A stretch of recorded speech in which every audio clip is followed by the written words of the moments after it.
అందరికీ హరే కృష్ణ. ఇవాళ మనం థర్డ్ చాప్టర్లో 17th శ్లోకం నుంచి తెలుసుకోబోతున్నాం. ఇప్పుడు దాకా ఫస్ట్ శ్లోకం నుంచి 16th శ్లోకం వరకు ఏం జరిగిందంటే, థర్డ్ చాప్టర్ స్టార్ట్ అయింది అర్జునుడి యొక్క క్వశ్చన్తో స్టార్ట్ అవుతుంది. అర్జునుడు అంటాడు కృష్ణుడిని, నువ్వు అంతకు ముందు చాప్టర్లో కృష్ణుడు బుద్ధి యోగం బెటర్ అని చెప్పి చెప్తాడు. అర్జునుడు అంటాడు, నువ్వు బుద్ధి యోగమే బెటర్ అనుకున్నప్పుడు నన్ను, అంటే బుద్ధిని ఉపయోగిస్తే చెడు కర్మలు చేయకూడదు, బుద్ధి యోగం బెటర్ అనుకున్నప్పుడు నన్ను ఎందుకు ఇలాంటి ఈ ఘోరమైన యుద్ధంలో నియోగిస్తున్నావు అని అడుగుతాడు.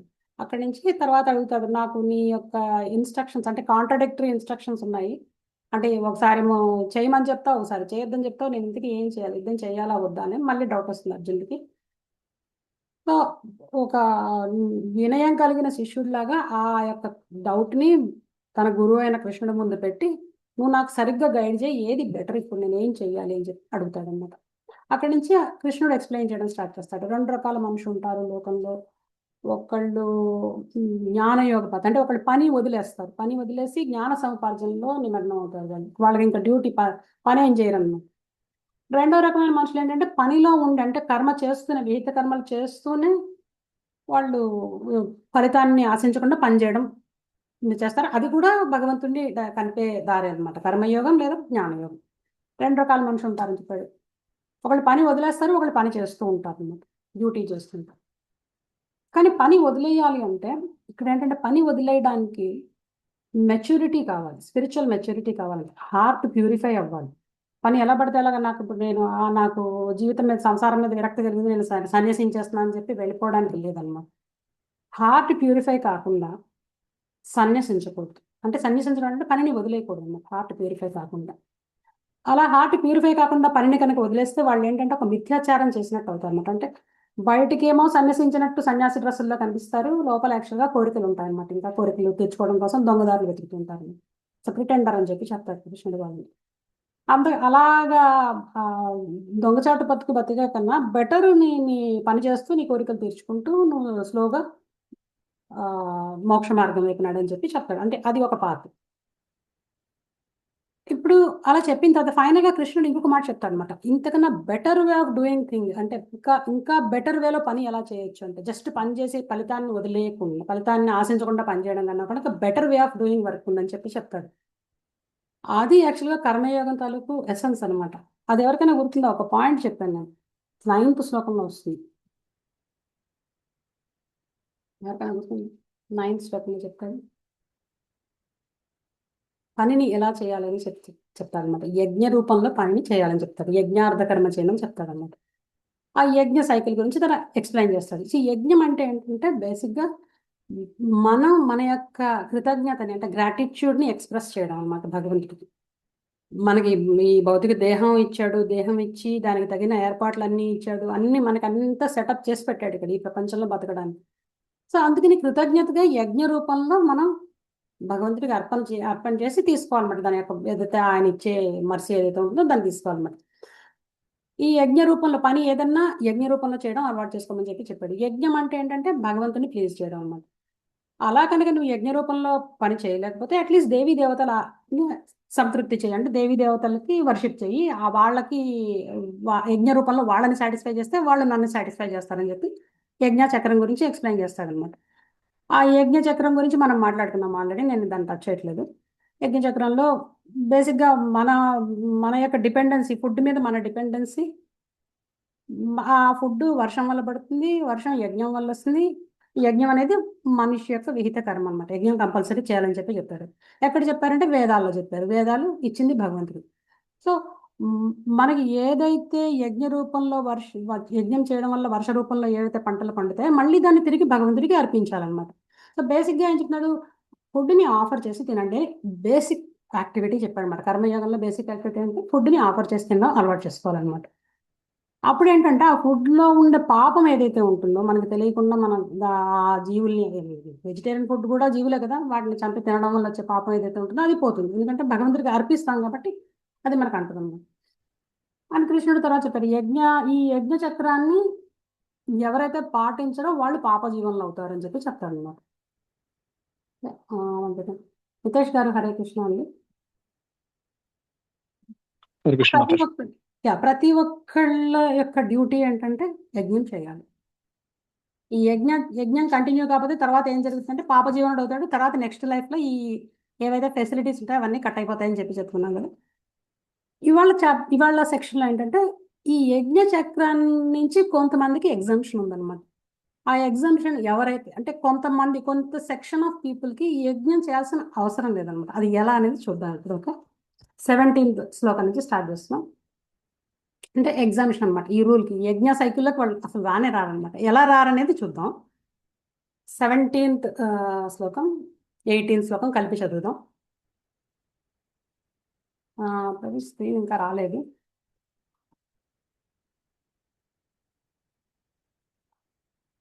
యా 17th శ్లోకంలో చెప్తున్నాను అనమాట ఎవరు దీనికి ఎగ్జామ్ అని.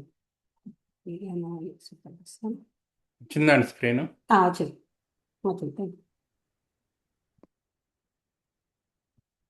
అదే చదువుతున్నా. 17th యస్వాత్మరతిరేవ స్యాత్ ఆత్మతృప్తస్య మానవః ఆత్మన్యేవ చ సంతుష్టా తస్య కార్యం న విద్యతే. దీని ట్రాన్స్లేషన్ గారు చదవండి. ఆత్మానుభూతితో కూడిన జీవితంతో ఆత్మలోనే ఆనందమును పొందుతూ ఆత్మలోనే పూర్ణ సంతృప్తుడే వానికి చేయవలసిన కర్మ ఏది ఉండదు. దాని తర్వాత శ్లోకం అంటే 18th 19th కూడా చదివిన తర్వాత డిస్కస్ చేసుకుందాం. 18th కూడా చదువుతున్నాను. నైవ తస్య కృతేనార్థో నా కృతేనేహ కశ్చన నచాస్య సర్వభూతేషు కశ్చిదర్థవ్యపాశ్రయః. ఆత్మానుభూతి పొందిన మానవులకు తన విద్యుక్త ధర్మము నిర్వహణతో పొందవలసిన ప్రయోజనం ఏమీ ఉండదు.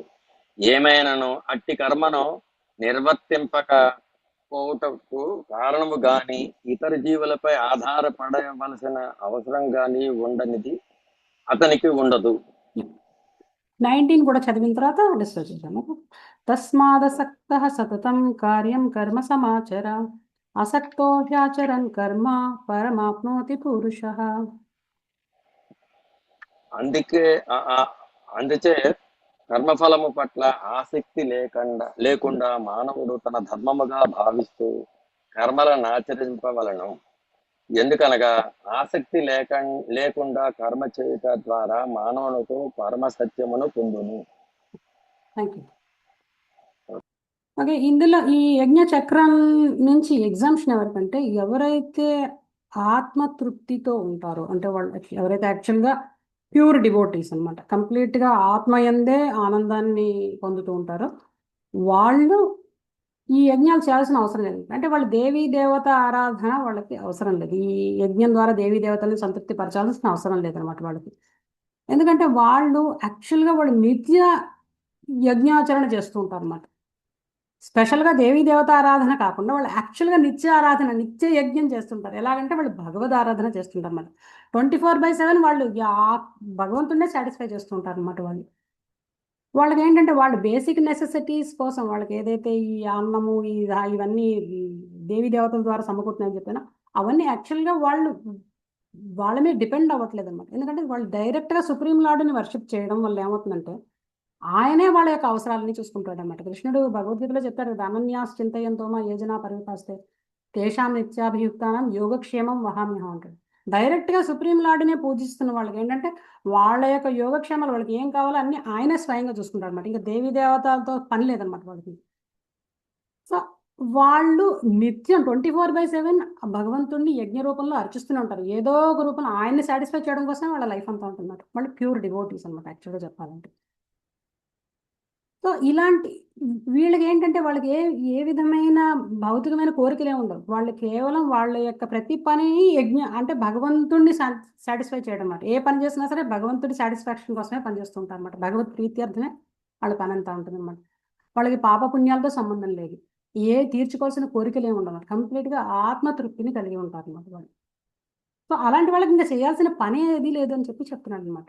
వాళ్ళు పని చేయాల్సిన అవసరమే లేదనమాట. అంటే మనకి ఇప్పుడు డౌట్ వస్తుంది, అంటే వాళ్ళు పని చేయాల్సిన అవసరమే లేదంటే వాళ్ళు జస్ట్ ఏదో ఐడియల్గా టైం పాస్ చేస్తున్నారా అనిపిస్తుంది. కృష్ణుడు స్వయంగా చెప్తున్నాడు వాళ్ళకి చేయవలసిన కార్యం ఏదీ లేదన్నాడు. అలాగని చెప్పి వాళ్ళు ఖాళీగా కూర్చోరు.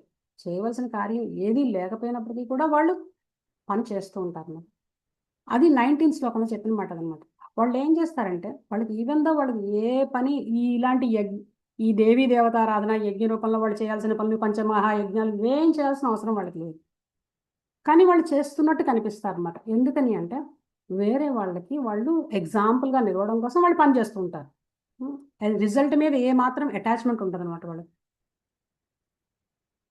అటాచ్మెంట్ ఇప్పుడు కృష్ణుడు చెప్పేది కూడా అర్జునుడిని, నువ్వు అటాచ్మెంట్ లేకుండా, రిజల్ట్ మీద అటాచ్మెంట్ లేకుండా నువ్వు నా కోసం పని చేయని చెప్పి చెప్తున్నాడు అన్నమాట. అర్జున ఏమనుకుంటున్నాడు, నేను నా బంధువుల్ని చంపడం నాకు ఇష్టం లేదు, నేను చెడు చెడు కర్మ కాబట్టి నేను చేయలేను, నేను అహింసని ఫాలో అవుతానని అనుకుంటున్నాడు. కానీ అర్జునుడికి భయమే లేదు, తాను గెలుస్తానా ఓడతానా యుద్ధంలో అని భయం లేదు. ఎందుకంటే క్షత్రియ స్పిరిట్ ఎలా ఉంటుందంటే యుద్ధంలోకి వెళ్తే నేను గెలిచి తీరుతాను అని చెప్పి స్పిరిట్ ఉంటుంది, క్షత్రియ స్పిరిట్ అంటారు దాన్ని. అర్జునుడికి గెలుపు వస్తుందా రాదని భయం లేదన్నమాట. కానీ భయపడేదల్లా ఏంటంటే అంతమందిని చంపాలి అని, చంపితే పాపం వస్తుందని భయపడుతున్నాడు అనమాట. తను వెళ్ళాడంటే యుద్ధంలో గెలిచి తీరుతాడు. తన యొక్క అటాచ్మెంట్ ఏంటి ఇక్కడ అంటే బంధువులతో ఉన్న అటాచ్మెంట్. ఆ బంధువర్గం మీద ఉన్న అటాచ్మెంట్ తోటి తను ఆ పని చేయలేకపోతున్నాడు. సో ఈ అటాచ్మెంట్ అనేది అర్జునుడిని బైండ్ చేసేస్తాను. సో నిష్కామ కర్మ దగ్గరికి వచ్చారంటే ఏ విధమైన అటాచ్మెంట్ ఉండకూడదు, రిజల్ట్ మీద పని చేయాలి. కానీ కృష్ణుడు దానికి ఒక చిన్న అలంకారం ఇచ్చాడు. ఏంటంటే అంటే ఒక చిన్న అటాచ్మెంట్ పెట్టాడు. ఏంటంటే నువ్వు నిష్కామ కర్మను కూడా నాకు అర్పించి చెయ్యి అని చెప్పి చెప్తున్నాడు. డిటాచ్డ్గా పని చేయి, అట్ ద సేమ్ టైం ఆ చేసిన పని నాకు అర్పించు అని చెప్పి చెప్తున్నాడు. అలా చేయడం వల్ల అంటే ఈ కర్మయోగ సెక్షన్ చాలా డిఫికల్ట్గా అనిపిస్తుంది కొంచెం, ఎందుకంటే కృష్ణుడు చెప్పేదానికి చాలా టెక్నికాలిటీ ఉంటుంది అన్నమాట. ఇది ఎప్పుడు అర్థమవుతుందంటే ఈ కర్మయోగ అనే దాన్ని మనం భక్తి యోగంలో కన్వర్ట్ చేసినప్పుడు అర్థమవుతుంది. చాలా సింపుల్, ఒక చిన్న లైన్ ఉంది రెండింటికి మధ్యలో, అంతే. ఆ చిన్న లైన్ ఏంటంటే కర్మయోగం అంటే డిటాచ్మెంట్తో పనిచేయడం, అంటే ఏ విధమైన సంగత్వం లేకుండా పనిచేయడం అన్నమాట, ఏ విధమైన రిజల్ట్ని ఆశించకుండా పనిచేయడం. భక్తి యోగం అంటే ఏంటంటే డివోషన్తో పనిచేయడం అన్నమాట. చిన్న డిఫరెన్స్, డిటాచ్మెంట్తో పని, డివోషన్తో పని. ఆ చిన్న డిఫరెన్స్ని కనుక మనం అర్థం చేసుకోగలిగితే కర్మయోగం ఇస్ నథింగ్ బట్ భక్తి యోగం. ఇది సెపరేట్గా ఇది జ్ఞానయోగం, ఇది కర్మయోగం, ఇది అష్టాంగ యోగం అని చెప్పక్కర్లేదు. జస్ట్ మధ్యలో కృష్ణుడిని తీసుకొచ్చి పెట్టాము అంటే ఎవ్రీథింగ్ బికమ్స్ భక్తి అనమాట. సో కృష్ణుడు చెప్పే పాయింట్ అదే, భక్తితో కనుక పనిచేస్తే నీకు ఈ ఇప్పుడు ఏదైతే చెప్తున్నా ఈ విహిత కర్మలు వీటితో సంబంధం లేదు, నువ్వు భక్తి కర్మ చేస్తూ ఉంటావు అని చెప్పి చెప్తున్నాడు. పాయింట్ అది. విహిత కర్మలు మనం దాన్ని సెపరేట్గా చూస్తే అది విహిత కర్మలనే కనిపిస్తుంది, వేదాలు చెప్పారు చెయ్యాలి అనిపిస్తుంది. కానీ ఏ పని అయితే మనం ఈ బలవంతంగా కాకుండా భక్తితో కనుక చేయడం మొదలుతాం, ఆటోమేటిక్గా ఆ మిగతా ఈ యోగాలన్నీ పక్కకి వెళ్ళిపోయి ఓన్లీ భక్తి ఒకటే మిగులుతుంది. సో ఆ చిన్న డిఫరెన్స్ అర్థం చేసుకుంటే ఈజీ, మనకు భగవద్గీత కూడా ఈజీగా అర్థమైపోతుంది. అండ్ కృష్ణుడు ఏం చెప్తున్నాడు, ఇలా పనిచేయడం వల్ల ఏం జరుగుతుంది, ఈ సంగత్వం లేకుండా పనిచేయడం, కృష్ణుడికి అర్పించి పనిచేయడం వల్ల ఏమవుతుందంటే మనకి కర్మ ఏది అంటది, పుణ్యం రాదు పాపం రాదు, అట్ ద ఎండ్ అల్టిమేట్గా మనం భగవంతుడినే పొందుతాం అని చెప్పి చెప్తున్నాను అనమాట. బెనిఫిట్ అది, మెయిన్ బెనిఫిట్. కర్మ రాదు, డైరెక్ట్గా last end of the life ఏ విధమైన కర్మ ఉండదు, డైరెక్ట్గా భగవంతుడి దగ్గరికి వెళ్ళిపోతాం అన్నమాట. అండ్ సమ్టైమ్స్ మనకు అనిపిస్తుంది, కృష్ణుడు ఏంటి అర్జునుడిని ఇంతలా కంపేర్ చేస్తున్నాడు, నువ్వు యుద్ధం చేయని చెప్పి చెప్తున్నాడు, యుద్ధంలో ఎంత నష్టం జరుగుతుంది, ప్రాణ నష్టం అని పూర్వలో అర్జున అని అనిపిస్తుంది. కానీ కృష్ణుడు ఏంటంటే ఈ మన ఈ మండేన్ మొరాలిటీలో ఆలోచించలేదు, గుడ్ పని బ్యాడ్ పని, గుడ్ యాక్షన్ బ్యాడ్ యాక్షన్ ఇవేం ఆలోచించట్లేదు. కృష్ణుడు ఏంటంటే అల్టిమేట్గా ధర్మ సంస్థాపన జరగాలి. కృష్ణుడు వచ్చిన పర్పస్ ధర్మ సంస్థాపన కోసం వచ్చాడు, ధర్మ సంస్థాపన జరగాలి. ఆ ధర్మ సంస్థాపన కోసం ఈ వైలెన్స్ అనేది నెసెసరీ అనమాట, ఈ హింస అనేది కంపల్సరీ జరగాలన్నమాట. లేకపోతే వాళ్ళు ఆ శరీరాలతో ఇంకా ఇంకా ఇంకా తప్పులు చేస్తూనే ఉంటారు. సో ధర్మ సంస్థాపన కోసం హింసని కృష్ణుడు ఆయుధం కింద వాడుతున్నాడు అనమాట. దానిలో అర్జునుడు కూడా ఒక ఇన్స్ట్రుమెంట్ కృష్ణుడి చేతుల్లో. అండ్ కృష్ణుడు అనేవాడు ధర్మం పర్సానిఫైడ్ అనమాట, ధర్మంతో సాక్షాత్ భగవత్ ప్రణీత అంటారు. భగవంతుడు ఏదైతే చెప్తాడో అది అల్టిమేట్ ధర్మం అనమాట. భగవంతుడు చెప్పింది చేయకపోతే అంతకన్నా అధర్మం ఇంకొకటి. యుధిష్ఠిరుడు మీకు అందరికీ గుర్తుండే ఉంటుంది, మహాభారత యుద్ధం జరిగేటప్పుడు అశ్వత్థామని చంపడం కోసం యుధిష్ఠిరుడిని అబద్ధం చెప్పమని అంటారు. కానీ యుధిష్ఠిరుడు ఏంటంటే భయపడతాడు అబద్ధం ఎప్పుడు, ఎందుకంటే యుధిష్ఠిరుడు ధర్మరాజు, సత్యమే పలుకుతాడు, ఎప్పుడు అసత్యం పలకడు అనమాట. ఏమని చెప్తారు, అశ్వత్థామ చనిపోయాడని చెప్పి చెప్పు అంటారు. ద్రోణాచార్యుడు ఎవరి మాట నమ్ముతాడంటే ఓన్లీ యుధిష్ఠిరుడు ఏదైతే చెప్తాడో అది సత్యం అని చెప్పి ద్రోణాచార్యుడు నమ్ముతాడు అనమాట. అందుకని యుధిష్ఠిరుడికి చెప్తాడు, నువ్వు వెళ్ళి నువ్వు కృష్ణుడు వెళ్ళి చెప్తాడు, నువ్వు అశ్వత్థామ చనిపోయాడని చెప్పు అంటాడు.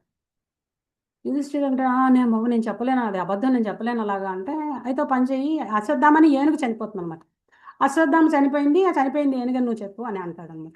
అప్పుడు యుధిష్ఠిరుడు సరే అని చెప్పి అశ్వత్థామాత కుంజరహ అంటాడు. కుంజరహ అంటే ఏనుగు అనమాట. అశ్వత్థామ చనిపోయింది, ఆ చనిపోయింది అశ్వత్థామ అనే ఏనుగు అని చెప్పి చెప్తాడు. ఫస్ట్ మాట అశ్వత్థామాత అనగానే వాళ్ళు భేరీలన్నీ మోగిస్తారు అనమాట. ఇంకా నెక్స్ట్ మాట ఎవరికి వినిపించదు, చాలా చిన్నగా అంటాడు అనమాట, కుంజరహ అని చెప్పి చెప్తాడు. అప్పటికే ఇంకా ద్రోణాచార్యుడు అస్త్ర సన్యాసం చేసి పడిపోతాడు. ఇంకా ఆ తర్వాత ఇంకా ద్రోణాచార్యుని చంపేస్తారు.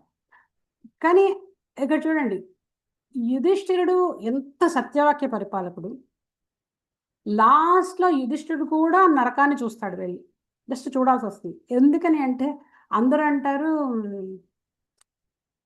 కృష్ణుడు యుధిష్ఠిరుడు అబద్ధం చెప్పడం వల్ల నరకం చూడాల్సి వచ్చిందని అంటారు.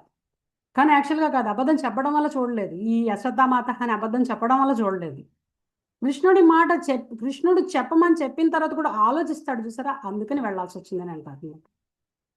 అంటే భగవంతుడు ఏదైతే చెప్పాడు అంటే అది హైయెస్ట్ ధర్మం అనమాట. అది పాటించకపోతే దాని కాన్సిక్వెన్సెస్ ఉంటాయి. అండ్ మనకి మహాభారత యుద్ధంలో ఎన్నో అధార్మిక వేస్లో ఇప్పుడు వాళ్ళు ఎంత అధర్మంగా ఉన్నారో అలాగే కృష్ణుడు కూడా ఒక రకమైన రాజనీతి, ఒక రకమైన చాకచక్యాన్ని యూజ్ చేసి రకరకాల వేస్లో వాళ్ళని చంపడానికి ట్రై చేస్తాడనమాట. లైక్ దుర్యోధనుడిని వేరే అధార్మిక వేలో చంపించడం, కర్ణుడిని ఇంకొకలా చంపించడం, ఇవన్నీ కూడా కృష్ణుడు చేస్తాడంటే ఏదైతే కృష్ణుడు డిసైడ్ చేశాడో ఆ టైంలో దట్ ఈస్ ద ధర్మ, హైయెస్ట్ ధర్మ అనమాట ఆ టైంకి అది. అందుకనే భగవంతుడి యొక్క యాక్టివిటీని అండర్స్టాండ్ చేసుకోవడం కష్టం. సో ఫైనల్గా ఏం చెప్తున్నాడు, నువ్వు కనుక నాకు భక్తితో ఏదైతే నా కోసం చేస్తావో నువ్వు కర్మ అనే సైకిల్ నుంచి బయటకు వచ్చేస్తావు అని చెప్పి చెప్తున్నాడు. అందుకని రిపీటెడ్గా కృష్ణుడు చెప్పేది ఏంటంటే ఏ పని చేసినా యజ్ఞ రూపం, అంటే యజ్ఞ రూపం ఇక్కడ దేవీ దేవతలకు యజ్ఞ రూపం చెప్పట్లేదు. కృష్ణుడు నాకు యజ్ఞ రూపంలో కనుక నువ్వు అర్పిస్తే you are relieved of all karma అని చెప్పి చెప్తున్నాడు అన్నమాట. సో ఇది అర్థించుకోవాలి. మనం అనుకుంటాం ఈ దేవి దేవతారాధన కృష్ణుడు ప్రోత్సహిస్తున్నాడు అనుకుంటాం, కానీ కాదు. యాక్చువల్గా కృష్ణుడు చెప్పేది నువ్వు ఒకవేళ ఇది చేయలేకపోతే, నాకు డైరెక్ట్గా చేయలేకపోతే వాళ్ళకి చేయి, ఇండైరెక్ట్గా నాకు వస్తుంది అని చెప్పి చెప్తున్నాడు అన్నమాట. పాయింట్ అది. ఓకే, సో విల్ నెక్స్ట్ ఏం జరిగిందో చదువు. 20th శ్లోకానికి వెళ్దాం. అంటే సెల్ఫ్ రియలైజ్డ్ పర్సన్కి, అంటే ఎవరైతే ఈ ఆత్మజ్ఞాని ఉంటారో ఆ ఆత్మజ్ఞానికి పని చేయాల్సిన అవసరం లేదు, కానీ పని చేస్తాడు. ఎందుకు అంటే ఎగ్జాంపుల్ సెట్ చేయడం కోసం. ఇప్పుడు ఆయన పని చేయట్లేదు కదా, ఆయన చూసి చాలామంది పని మానేసి సన్యాసం చేయడానికి మొదలు పెడతారని చెప్పి వాళ్ళు వేరే వాళ్ళకి ఎగ్జాంపుల్గా ఉండడం కోసం వాళ్ళు కూడా ఈవెన్ దో వాళ్ళు చేయాల్సిన అవసరం లేకపోయినా చేస్తారని చెప్పి చెప్తున్నాడు అన్నమాట. ఎగ్జాంపుల్ ఎవరైనా ఉన్నారా అలా చేసిన వాళ్ళు ఎవరైనా? నెక్స్ట్ క్వశ్చన్ వస్తుంది, ఇలా కర్మయోగాన్ని పర్ఫెక్ట్గా ఫాలో చేసిన వాళ్ళు ఎవరైనా ఉన్నారా అని క్వశ్చన్ వస్తుంది. దానికి కృష్ణుడు 20th శ్లోకంలో సమాధానం చెప్తున్నాడు అన్నమాట. ఎవరున్నారు అంటే 20th శ్లోకంలో చెప్తాడు ఎవరున్నారు. ఓకే, కర్మణైవ హి సంసిద్ధిం ఆస్థితా జనకాదయః లోక సంగ్రహమే వాపి సంపశ్యన్ కర్తుమర్హసి. ఎవరు చదువుతున్నారు? జనక మహారాజు వంటి రాజులు కేవలం విద్యుత్ ధర్మమును నిర్వర్తించటం ద్వారానే సంపూర్ణత్వమును పొందిరి. కావున జనసామాన్యములకు బోధించు నిమిత్తమై తప్పక నీవు కర్మను చేయము. ఇప్పుడు చూసారా, అర్జునుడు ఏమంటున్నాడు, నేను యుద్ధం మానేసి నేను సన్యసించేస్తానని చెప్తున్నాడు కదా. అర్జునుడు ఒక సెలబ్రిటీ అనమాట. ఆర్యావర్తం అంతట్లకి అర్జునుడు సెలబ్రిటీ లాంటివాడు. చాలా ఎంత పవర్ఫుల్ పర్సనాలిటీ అంటే అందరూ అర్జునుడిని గ్రేట్ పర్సనాలిటీ, గ్రేట్ హీరో అని చూస్తుంటే సడన్ గా ఫైనల్ ఫైట్ దగ్గరకు వచ్చేసరికి అర్జునుడు నేను అస్త్ర సన్యాసం చేస్తున్నాను, నేను ఫైటింగ్ చేయలేను, నేను అడవిలోకి వెళ్ళి బిచ్చమెత్తుకు బతుకుతా, సన్యాసం చేస్తా అని చెప్తుంటే జనాలు, కామన్ పీపుల్ ఏమనుకుంటారు అసలు, అర్జునుడు అంతటి వాడే ఫైటింగ్ చేయలేదు, ఇంకా మా డ్యూటీ మేమేం చేస్తాం, మేము కూడా డ్యూటీ మానేస్తాం అని చెప్పి చెప్తారు అన్నమాట. సో అందుకని జనాలకి ఒక ఎగ్జాంపుల్ని సెట్ చేయడం కోసం నువ్వు పని చెయ్యాలి అని చెప్పి చెప్తున్నాడు. అలా ఎవరైనా చేశారంటే జనక మహారాజు చేశాడని చెప్పి కృష్ణుడు జనకుడి ఎగ్జాంపుల్ చెప్తున్నాడు అనమాట. జనక మహారాజు యాక్చువల్గా ఈజ్ అ భక్తి యోగి. చెప్పాలంటే కర్మయోగి అంటారు, కానీ యాక్చువల్గా ఈజ్ అ భక్తి యోగి అన్నమాట. ఆయన సుప్రీం లార్డు రాముడు రూపంలో వచ్చినప్పుడు తన అల్లుడుగా వచ్చాడు. ఆ మొత్తం లోకమాత సీతాదేవే ఆయనకి కూతురి కింద వచ్చింది. ఇంకా అసలు ఆయనకి ఏం చేయాల్సిన అవసరం లేదు, ఆయన కంప్లీట్గా ఆయన ఆల్రెడీ లిబరేటెడ్ సోల్ అనమాట. అయినా కూడా ఆయన ఒక రాజులాగా తను చేయాల్సిన పనులన్నీ చేశాడు, ప్రజల యోగక్షేమాలన్నీ కనుక్కున్నాడు, వాళ్ళకి ఏమైనా సమస్యలు వస్తే తీర్చాడు. అన్ని ఒక ఆర్డినరీ కింగ్ ఎలా చేస్తాడో రూలింగ్ అలాగే చేశాడు అనమాట. ఈవెన్ దో ఆయన కంప్లీట్గా మనసులో భగవంతుడి మీదే ఎంతసేపు ఆయన గురించి ఆలోచిస్తూ ఆయన్నే తలుస్తూ ఉన్నప్పటికీ కూడా తన కింగ్లీ డ్యూటీస్ అన్ని పర్ఫామ్ చేశాడు అనమాట. అంటే ఇప్పుడు ఒక ఒక పర్సన్ ఒక డ్రామాలో నటిస్తున్నాడు అనుకోండి, ఆ డ్రామాలో నటిస్తున్న డ్రామాకి తగినట్టుగా తన ఆహార వ్యవహారాలు ఉండాలి కదా, ఆ పాత్రకి తగినట్టుగా ఉండాలి కదా. అలాగైనా ఆ పాత్ర పోషిస్తున్నాడు, ఈవెన్ దో ఆయన లోపల మనసులో ఆల్రెడీ డిటాచ్డ్. కానీ బయట ప్రపంచంలో ప్రజలకి ఎగ్జాంపుల్ సెట్ చేయడం కోసం ఆయన అన్ని రకాల రాజరికమైన డ్యూటీల్లో అన్నిట్లో నిమగ్నమై ఉన్నాడు అన్నమాట. సో జనక మహారాజు ఒక ఎగ్జాంపుల్ ఇచ్చాడు అనమాట.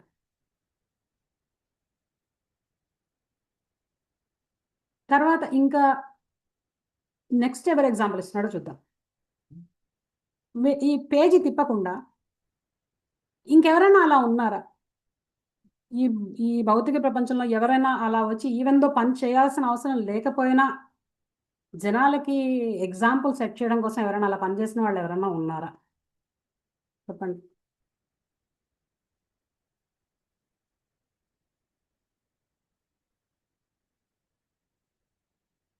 ఇంకెవరైనా ఉన్నారా అలాంటి వాళ్ళు? Spiritual leaders. అంటే కొంచెం పేర్లు చెప్పండి ఎవరినన్నా. ఇంకా ఎవరైనా అలాంటి వాళ్ళు ఉన్నారా అసలు?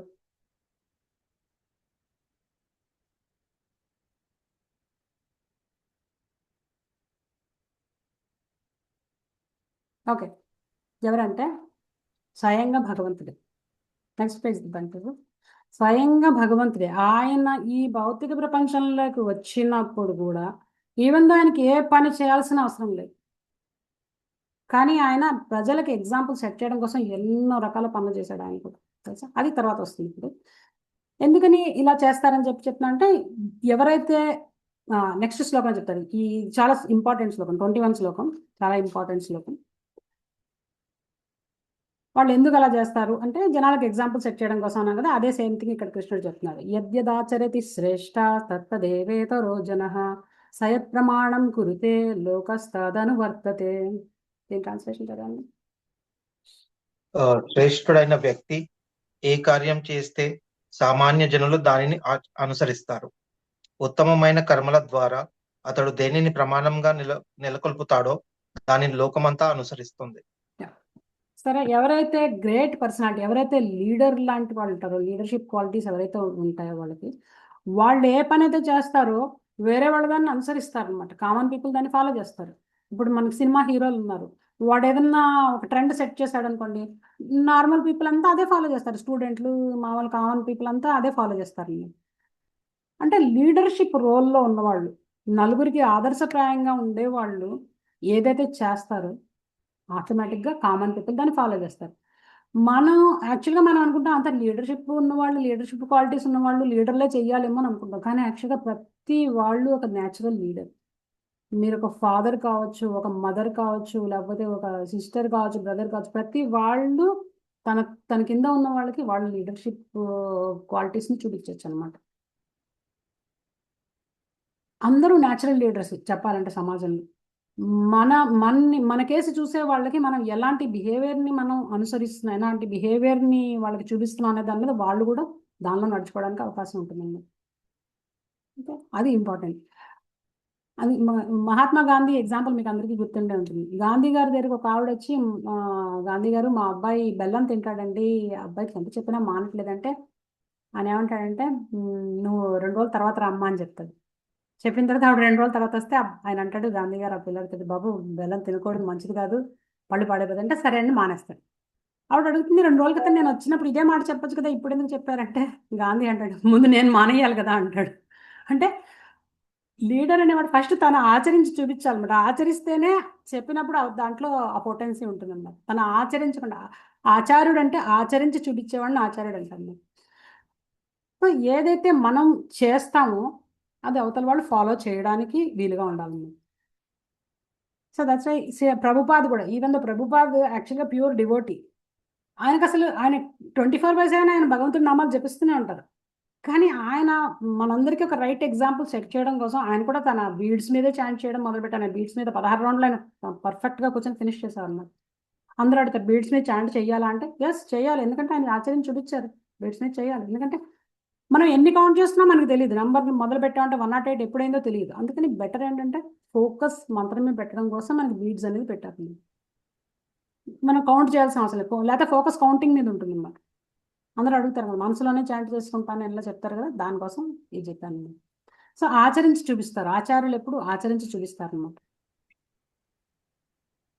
ఓకే, సో నెక్స్ట్ మనం చెప్పుకున్నాం కదా కృష్ణుడు తన ఓన్ ఎగ్జాంపుల్ సెట్ చేశాడు ఇక్కడికి వచ్చినప్పుడు. ఈవెన్ దో ఏ అవతారంలో వచ్చినప్పటికీ కూడా ఆయన యొక్క ఓన్ ఎగ్జాంపుల్ని ఆయన సెట్ చేశాడు అన్నమాట. రాముడి కింద వచ్చినప్పుడు ఆయన యాక్చువల్గా ఆయనకి ఆయన సమస్త వేదాలు ఇచ్చింది ఆయన, కానీ ఆయన ఒక అవతారంలో భూమి మీదకి వచ్చినప్పుడు ఆయన కూడా వెళ్ళి ఒక గురువు దగ్గరికి వెళ్ళి చదువు నేర్చుకున్నట్టు అందరికీ వెళ్ళి నేర్చుకున్నాడు, అందరికీ ఎగ్జాంపుల్ సెట్ చేయడం కోసం. కృష్ణుడిగా వచ్చినప్పుడు కూడా ఒక గురువుని ఆశ్రయించాడు, ఆయన కూడా విహిత కర్మలు చేశాడు. సో కృష్ణుడు తన ఓన్ ఎగ్జాంపుల్ చెప్పినట్టు 22nd శ్లోకంలో నమే పార్థాసి కర్తవ్యం త్రిషు లోకేషు కించన నానమాప్తమవాప్యమాప్తవ్యం వర్త ఏవ చ కర్మణి. ఓ పార్థ, ముల్లోకములలోనూ నాకు నిర్దేశింపబడిన కర్తవ్యం ఏమీ లేదు. నేను కోరునదేదీ లేదు, దేనిని పొందవలసిన అవసరం లేదు. అందువలనే నేను కర్మలతో నెలకొంటిని. Okay, thank you. అంటే నాకు నిర్దేశింపబడిన కర్మ ముల్లోకాల్లో ఏదీ లేదు, నేను కోరినది కానీ పొందవలసింది కానీ ఏమీ లేకున్నాను, విహిత కర్మలందు నేను కూడా నియుక్తుడనే ఉన్నానని చెప్పి చెప్తున్నాను. అంటే సుప్రీం లార్డ్ అయిన వాడికి భగవంతుడికి అసలు చేయాల్సిన పని అంటూ ఏం లేదు. ఎందుకంటే ఆయనకి పుణ్యాలు పాపాలతో సంబంధం లేదు. మనకి కావాలి పుణ్యకర్మ చేస్తే మంచి జరుగుతుంది, పాపం చేస్తే చెడు జరుగుతుంది కాబట్టి అది చేయకూడదు, ఇది చేస్తే పుణ్యం వస్తుంది మంచి వస్తుంది కాబట్టి చెయ్యాలి, ఇట్లాంటిది ఏం లేదు ఆయనకి. ఎందుకంటే ఈ పాప పుణ్యాలు అవన్నీ కూడా మానవులకి మనలాంటి వాళ్ళకి అనమాట. అండ్ మనం ఏమనుకుంటాం, మనం ఏదైనా పని చేస్తే దాని యొక్క రిజల్ట్ కావాలని మనం కోరుకుంటాం, పుణ్యం కావాలని కోరుకుంటాం కదా. ఏదైనా పని చేస్తే మంచి పని చేస్తే దానివల్ల వచ్చే పుణ్యం కావాలని కోరుకుంటాం కదా. అందుకని మనలాంటి వాళ్ళకి ఆ అటాచ్మెంట్ అనమాట. ఆయనకి నాకు పొందాల్సింది కానీ కోరుకోవాల్సింది కానీ ఏం లేదని చెప్తున్నాడు. ఎందుకంటే ఈ సెటప్ అంతా ఆయన చేశాడు, ఆయనకి ఏం అవసరం ఇంకా. అయినా కూడా ఆయన ఈ కర్మల్లో విహిత కర్మల్లో నియుక్తుడన్నాడు. ఆయన కూడా ఎన్నో పనులు చేశాడు. పుట్టంగానే గోకులంలో ఉన్నప్పుడు ఆయన ఒక వైశ్యుడిగా చేయాల్సిన పనికి ఆవుల్ని కాశాడు, గోవులన్నీ కాసుకున్నాడు, వ్యవసాయం చేశాడు అన్ని. తర్వాత ద్వారక వచ్చేసినప్పుడు ఒక కింగ్ లాగా చేయాల్సిన పనులన్నీ చేశాడు. రాముడి కింద వచ్చినప్పుడు ఆయన మర్యాద పురుషోత్తముడిలా నడుచుకున్నాడు, తండ్రి ఆజ్ఞని పాలించాడు. ఇవన్నీ ఎందుకు చేశాడంటే because we set an example అనమాట. ఆయన బియాండ్ కర్మ సైకిల్ అయినప్పటికీ కూడా ఆయన ఏం చేయాలో ఆ పనులే చేశాడు, చేయకూడని పనులు ఎప్పుడు చేయలేదు ఆయన. ఓకే, అండ్ ఇంకా చెప్పాలంటే ఆయన కర్మకు అతీతుడు అని చెప్పుకున్నాం కదా. కర్మకు అతీతుడు కదా. యాక్చువల్గా కృష్ణుడు పాపం అనేది కృష్ణుని అంటదు, అసలు భగవంతుడిని పాపం అనేది అంటుకోదు అన్నమాట. ఎందుకంటే ఆయన ఎలాంటి వాడు అంటే శుద్ధం అపాప విద్ధం అంటారు. పాపం అనేది ఆయన్ని ముట్టుకోలేదు వచ్చి. ఆయన ఏ పని చేసినా సరే, ఈవెన్ ఎవరైనా చంపేసినా సరే, ఒక రాక్షసుని సంహారం చేసినా సరే పాపం ఆయన దగ్గరికి రాలేదు. ఎందుకంటే ఆయన అపాప విద్ధం అంటారు. శుద్ధం అపాప విద్ధం. శుద్ధం అంటే ఏంటంటే ప్యూర్ అనమాట, ప్యూరెస్ట్. అపాప విద్ధం అంటే పాపం దరిచేరలేదు. ఎందుకని అంటే ఇప్పుడు ఎగ్జాంపుల్ ఎలా చెప్పాలంటే ఒక సూర్యుడు ఉన్నాడు, సూర్యకిరణాలు ఉన్నాయి. సూర్యకిరణాలు భూమి మీద మలమూత్రాదుల మీద కూడా పడతాయి. ఆ మలమూత్రాదుల తాలూకు కంటామినేషన్ ఏం సూర్యుడికి అంటుకోదు. ఇన్ఫ్యాక్ట్ ఇంకా సూర్యుడు దాన్ని కూడా ప్యూరిఫై చేసేస్తాడు, కంప్లీట్గా డ్రై అవుట్ చేసేస్తాడు అన్నమాట. సో భగవంతుడు అలాంటి వాడు అన్నమాట. ఏం పని చేసినా పాపం రాదు, ఏమి రాదు. అట్ ద సేమ్ టైం అవతల వాళ్ళ పాపం కూడా పోతుంది అన్నమాట. రాక్షసుల్ని భగవంతుడు స్వయంగా చంపితే వాళ్ళు డైరెక్ట్గా వైకుంఠానికి వెళ్ళిపోతారు. అంత అలాంటి పవర్ఫుల్ పర్సనాలిటీ కృష్ణుడు. ఎవరినైనా చంపాడంటే వాళ్ళు డైరెక్ట్గా పైకి వెళ్ళిపోవాల్సింది వైకుంఠానికి. ఇంకా వాళ్ళు ఎన్ని పాపాలు చేశారన్నంత సంబంధం లేదు ఇంకా. అదనమాట కృష్ణుడి యొక్క శక్తి. సో అందుకు చెప్తున్నాడు కృష్ణుడు, నాకు ఈ ముల్లోకాల్లో చేయాల్సిన పని కర్తవ్యం ఏమీ లేదు. నాకు జస్ట్ మనకి ఇక్కడ మనని సరైన దారిలో పెట్టడం కోసం వచ్చాడు ఇక్కడికి, అంతే. మనకి ప్రాబ్లం, ఆయనకేం లేదు. ఆయనకి ఈ పని చేస్తే పుణ్యం, ఈ పని చేస్తే పాపం అలాంటిది ఏం లేదు. మన కోసం వస్తున్నాడు, ఎలా నడుచుకోవాలో చూపించి మార్గదర్శకత్వం చేసి వెళ్ళిపోతున్నాడు ఆయన. ఓకే, మనం ఆయనతో కంపేర్ చేసుకోకూడదు అనమాట. ఆయన చేయలేదు కదా నేను చేస్తాను, లేకపోతే ఆయన ఈ పని చేశాడు, ఆయన రాసలీలు చేశాడు, నేను కూడా చేస్తాను, 4 అమ్మాయిలతో తిరిగితే మనకు వస్తుంది పాపం, ఆయనకేం రాదు ఆయన చేసినందుకు. సో భగవంతుడి లీలలు అచింత్యం అంటారు, మన ఊహకి కూడా అందవు, దాని వెనకాలన్న భావం మన ఊహకి కూడా అందదు అనమాట. అందుకని ఆయన్ని అనుకరించాలని ట్రై చేయకూడదు. ఆయన చేశాడు కదా నేను కూడా చేస్తానని చేయకూడదు. మరి అలాంటి అంత అనుకరించేట్లయితే భగవంతుడు రాసలీలా చేశాడు, గోవర్ధన ఎలా చేశాడు, చిటికిన వేల మీద గోవర్ధన పర్వతం ఎత్తాడు, మరి ఎందుకు ఎత్తలేకపోతున్నాం మనం? అదే గుర్తుపెట్టుకోవాలి, భగవంతుని అనుకరించడానికి ట్రై చేయకూడదు అనమాట. ఆయన చేసే పనులలో మర్మం వేరే ఉంటుంది, అది మనం అర్థం చేసుకోవడానికి ప్రయత్నించాలి తప్ప దాన్ని అనుకరించడానికి ట్రై చేయకూడదు. అనుసరించాలి అంటే ఆయన యొక్క ఇన్స్ట్రక్షన్స్ని ఫాలో చేయాలన్నమాట. అదే. సో ఇప్పుడు కృష్ణుడు ఏం చెప్పాడు, నాకు ముల్లోకాల్లో చేయాల్సిన పని ఏదీ లేదు, అయినా కానీ నేను అన్ని కర్మలు చేశాను, ఎందుకంటే టు సెట్ అన్ ఎగ్జాంపుల్ అనమాట కామన్ పీపుల్. ఇప్పుడు ఒకవేళ కృష్ణుడే కనుక ఇలా చెయ్యకపోతే ఏం జరుగుతుంది అనేది నెక్స్ట్ 2 శ్లోకాల్లో చెప్తున్నాను అనమాట. 23, 24 శ్లోకాల్లో చెప్తున్నాడు. ఒకవేళ కృష్ణుడు భూమి మీదకి వచ్చి ఇలాంటి విహిత కర్మలు చేయలేదనుకోండి ఏం జరుగుతుంది అనేది ఇప్పుడు చెప్తున్నాను అనమాట. అంటే ఒక గుడ్ ఎగ్జాంపుల్ సెట్ చేయలేదనుకోండి భగవంతుడు వచ్చి ఏం జరుగుతుంది అనేది చెప్తుంది. ఓకే, 23 and 24 చదువుతున్నా కలిపి. యది హ్యహం న వర్తేయం జాతు కర్మణ్యతంత్రితః మమ వర్త్మానువర్తంతే మనుష్య పార్థ సర్వసః. చదవండి. ఓ పార్థ, ఒకవేళ నేను విద్యుత్ ధర్మమును శ్రద్ధగా నిర్వహింపనిచో మనుషులు తప్పక నా మార్గమును అనుసరింతురు. నెక్స్ట్ 24 కూడా చదువుతున్నా. ఉత్సీదేయురి మే లోకా న కుర్యాం కర్మ చేదహం సంకరస్య చ కర్తా స్యాముపహన్యామిమ ప్రజా. చదవండి ఎవరా. విద్యుత్ ధర్మములను నేను నిర్వహింపనిచో లోకములన్నీయును నాశనము పొందగలవు. అవాంఛనీయ ప్రజా బాహుల్యమునకు నేను కారణుడినై తద్వారా సర్వజీవుల శాంతిని నష్టపరిచిన వాడనగుదును. చూసారా కృష్ణ చెప్పండి, ఒకవేళ నేను కనుక డ్యూటీ చేయకపోతే ఏం జరుగుతుందంటే జనాలందరూ నా మార్గాన్ని అనుసరిస్తారు, అగో ఆయనే చేయలేదు నేను ఎందుకు చేయాలంటారు, అండ్ ఆ తర్వాత లోకమంతా నాశనం అయిపోతుంది. ఎందుకంటే భగవంతుడిని బ్యాడ్ ఎగ్జాంపుల్గా సెట్ చేశాడు అనుకోండి, అందరూ ఆయన్ని ఫాలో అయ్యి వాళ్ళు చేయకూడని కర్మలన్నీ చేస్తారు, అప్పుడు ఏమవుతుంది, అవాంఛనీయ ప్రజాబాహుల్యం అంటే వర్ణ సంకరం అయిపోతుంది, మొత్తం ప్రపంచ శాంతి అంతా నష్టం జరిగిపోతుంది అని చెప్పి చెప్తున్నాను అనమాట. భగవంతుడే తానే, అందుకనే తాను ఈవెందో తను చేయాల్సింది ఏం లేకపోయినప్పటికీ కూడా ఎగ్జాంపుల్ సెట్ చేయడం కోసం అన్నీ చేస్తున్నానని చెప్పి చెప్తున్నాడు. ఆయన వచ్చాడు, ఆయన వచ్చి ఎన్నో పనులు చేశాడు, కానీ ఇక్కడ మనకు డౌట్ వస్తుంది. రాముడు అంటే ఓకే ఒప్పుకుంటా, రాముడు అంటే చాలా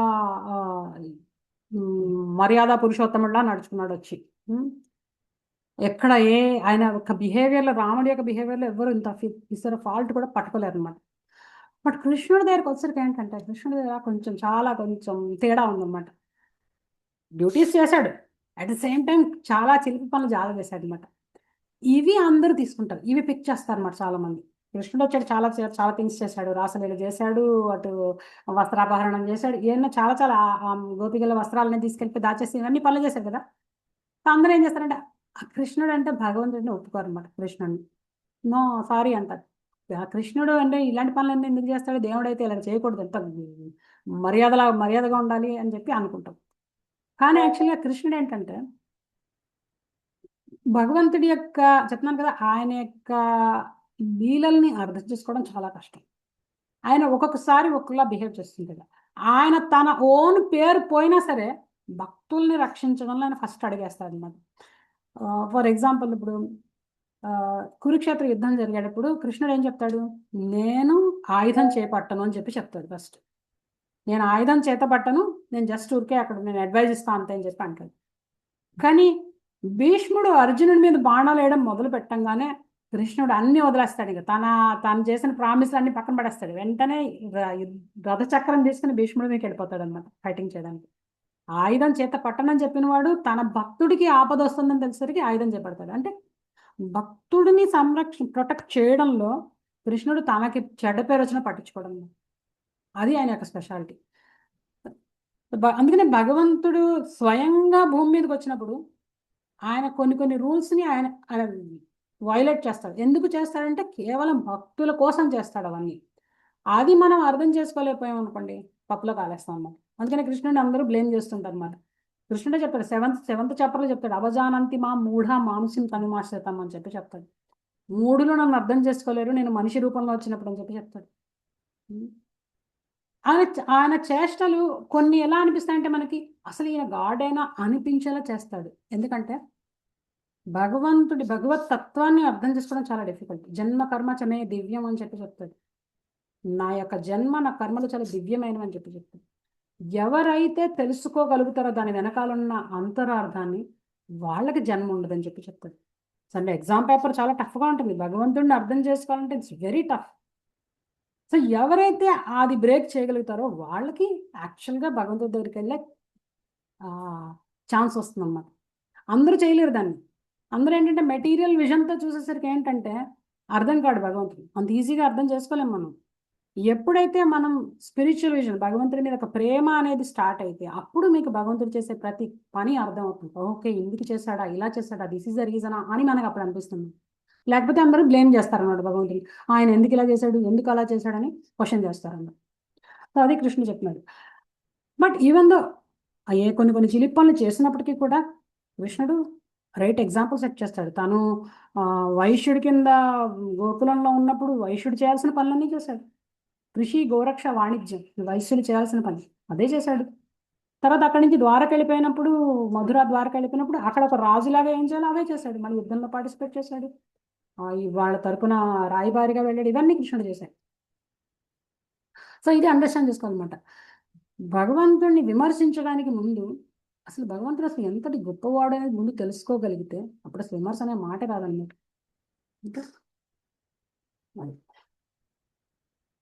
ఓకే. సో సమ్ టైమ్స్ ఎందుకు వైలేట్ చేస్తాడంటే తను పెట్టిన రూల్ని తనే అతిక్రమించి చూపిస్తాడు. ఎందుకంటే ఆయన ఉద్దేశం ఏంటంటే నేను దీనికి అతీతుడిని అని చెప్పడానికి అనమాట. నేను సుప్రీం లార్డ్ నేను చెప్పడం కోసం ఆయన కొన్ని పనులు చేస్తాడనమాట. ఎక్స్ట్రాడినరీ థింగ్స్ చేస్తాడనమాట to remind us about his position as God. So whatever Krishna ఏం చేసినప్పటికీ కూడా మనం దాన్ని ఇమిటేట్ చేయడానికి మాత్రం ట్రై చేయకూడదు. ఫాలో చేయాలి. ఆయన యొక్క ఇన్స్ట్రక్షన్స్ని ఫాలో చేయడానికి ట్రై చేయాలన్నమాట. అనుసరించాలి, అనుకరించకూడదు అనమాట. అది దీనిలో మెసేజ్. సో ఫైనల్గా 25th శ్లోకంలో కృష్ణుడు ఏం చెప్తాడంటే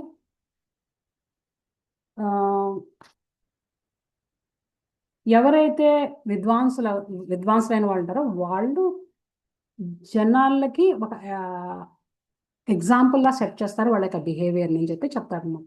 ఇంకా అది చూద్దాం. 25th శ్లోకం. సప్తాహ కర్మణ్య విద్వాంసో యథా కుర్వంతి భారత కుర్యాద్ విద్వాంస్ తథా సక్త చికీర్షుర్లోక సంగ్రహం. పామరులు ఫలాల పట్ల ఆసక్తితో తమ కర్మలను చేసినట్లుగా విద్వాంసుడు జనులను సరియైన మార్గంలో నడిపించడానికి అదే రకంగా కానీ సంగ్రహరహితంగా వర్తించాలి. అందరూ ఫలితాన్ని ఆశించి పనిచేస్తారు. విద్వాంసుడైన వాడు అంటే పర్సన్ సిచ్యువేటెడ్ ఇన్ నాలెడ్జ్ ఎవరైతే ఉంటారో వాళ్ళు కూడా పని చేస్తారు. కానీ ఆ పనిని వేరే వాళ్ళకి చికీర్షుర్ లోక సంగ్రహం అంటే వేరే వాళ్ళకి ఆదర్శంగా ఉండడం కోసం పనిచేస్తాడు. వాళ్ళని సరైన దారిలో పెట్టడం కోసం పనిచేస్తాడు. వాళ్ళు పని చేస్తారు, వీళ్ళు పని చేస్తారు. కానీ ఆ పని చేయడంలో వీళ్ళ యొక్క కాన్షియస్నెస్ వేరే ఉంటుంది, వాళ్ళ యొక్క కాన్షియస్నెస్ వేరే ఉంటుంది అన్నమాట. ఎవరైతే తెలివిలేని వాళ్ళు ఉంటారో వాళ్ళు ఏంటంటే ఫలితాల మీద ఆసక్తితో పనిచేస్తారు. విద్వాంసుడు జనాలకి ఎగ్జాంపుల్ సెట్ చేయడం కోసం పనిచేస్తాడు, ఫలితాల మీద ఆసక్తితో పనిచేయడం చెప్పి చెప్తున్నాడు మరి కృష్ణుడు. అండ్ ఎగ్జాంపుల్ ఏంటంటే కురుక్షేత్రంలో అర్జునుడు ఫైట్ చేశాడు, దుర్యోధనుడు ఫైట్ చేశాడు. కానీ ఇద్దరి కాన్షియస్నెస్ చూడండి ఎంత డిఫరెన్స్ ఉంటుంది, ఎంటైర్లీ డిఫరెంట్ అనమాట. అర్జునుడు భగవంతుని ప్లీజ్ చేయడం కోసం ఫైటింగ్ చేశాడు. రిజల్ట్ మీద ఏమాత్రం ఆసక్తి లేదు అర్జునుడు. ఫైనల్గా ఫైట్ చేస్తాడు కదా అర్జునుడు. కృష్ణుడు చెప్పాడు కాబట్టి ఫైట్ చేస్తాడు. కానీ దుర్యోధనుడు ఏంటి, ఈ రాజ్యం నాకే కావాలి అనే ఉద్దేశంతో ఫైట్ చేస్తాడు. అట్ ద ఎండ్ ఏం జరిగింది, ఫైనల్గా అర్జునుడికి విజయం వచ్చింది. ఎందుకంటే ఫలితం మీద ఆసక్తి లేకపోయినా ఫలితం వచ్చింది అర్జునుడికే వచ్చింది. ఎంత ఆసక్తి, ఫలితం మీద ఫుల్ అటాచ్మెంట్ తోటి దుర్యోధనుడు యుద్ధం చేస్తాడు, కానీ మొత్తం ఓడిపోతాడు, కంప్లీట్గా ప్రాణాలే పోతాయి. అంటే చూడండి ఓకే. సో ఎప్పుడైతే భగవంతుడి ప్రీత్యర్థమే మనం పని చేస్తాము, మనం ఫలితాన్ని భగవంతుడికి వదిలేస్తాము, అప్పుడు భగవంతుడు మన ఎప్పుడు డిస్సాటిస్ఫై చేయడు అనమాట.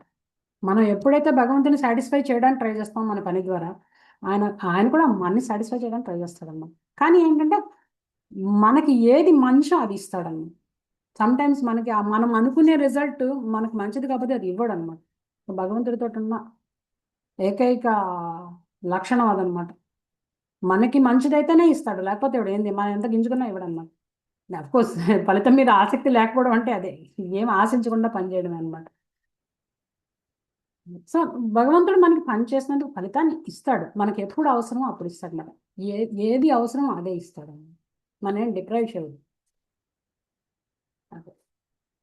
తర్వాత నెక్స్ట్ శ్లోకంలో ఏంటంటే నెక్స్ట్ 26th శ్లోకంలో ఏం చెప్తాడంటే, ఎవరైతే ఈ ఫలితం మీద ఆసక్తితో ఉండి, అంటే ఇగ్నోరెంట్ పామర్లు ఎవరైతే ఉంటారో ఫలితం మీద ఆసక్తితో పనిచేస్తారో వాళ్ళని ఈ విద్వాంసులు డిస్టర్బ్ చేయరు అని చెప్పి చెప్తున్నాడు అనమాట.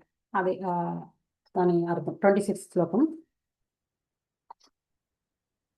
26, 29 ఆల్మోస్ట్ సేమ్ థింగ్ని, సేమ్ మెసేజ్ చెప్తున్నాడు కృష్ణుడు. ఓకే, 26, 29 చదువుదాము, తర్వాత 27, 28 చదువుదాం. ఓకే, 26 చదువుతున్నా ఫస్ట్. న బుద్ధిభేదం జనయేత్ అజ్ఞానం కర్మ సంజ్ఞానం జోషయేత్ సర్వకర్మాణి విద్వాన్ యుక్త సమాచరన్. 26 చదవండి ఎవరన్నా. కర్మఫలములందు ఆసక్తులైన అజ్ఞానుల మనస్సుల కలత చెందినట్లుగా విద్వాంసుడు వారిని కర్మలను మానమని ప్రేరేపింపరాదు. అట్లుగాక అతడు భక్తిభావముతో కర్మల నొనరుస్తూ వారిని వివిధ కర్మలలో నెలకొల్పవలను. 29 కూడా చదువుదాం. 29 చదివి మళ్ళీ వెనక్కి వద్దాం. ఈ రెండిటి సేమ్ కంక్లూషన్ ఇది. 29 ప్రకృతే గుణ సమ్మూఢా సజ్జంతే గుణకర్మసు తాన కృష్ణ విదో మందాన్ కృష్ణ విన్న విచాలయేత్.